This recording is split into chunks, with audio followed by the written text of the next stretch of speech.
জীবনে কাউকে রাখবেন না, না রাখবেন ফেসবুকের পাতায়, না রাখবেন হৃদয়ের খাতায়। কখনো কখনো কাউকে জীবনে রাখার চেয়েও নিজের ভালো থাকাটা বড্ড জরুরি হয়ে ওঠে। ঠিক সময়ে ঠিক ডিসিশনটা নিজেকেই নিতে হয়। সবাইকে নিয়ে চলতে হবে এমন তো কেউ বলেনি। জীবনটা তো আর গাজনের মেলা নয় যে অধিক সন্ন্যাসী রাখতে হবে। জীবনটা হলো চাঁদের হাট, সেখানে গুটি কয়েক মানুষ থাকবে আর মনে শান্তি থাকবে। মনের শান্তিটাই আসল। যেখানে মনের শান্তি মেলে না সেখানে দাঁড়াবার অভ্যাস করতে নেই। নিজেকে শুধু মাদুরের মতো বিছিয়ে রাখতে নেই, গুটিয়ে রাখার অভ্যাসও করতে হয়।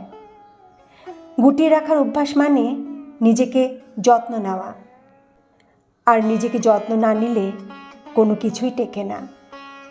না টেকে কোনো জিনিস, আর না টেকে কোনো সম্পর্ক।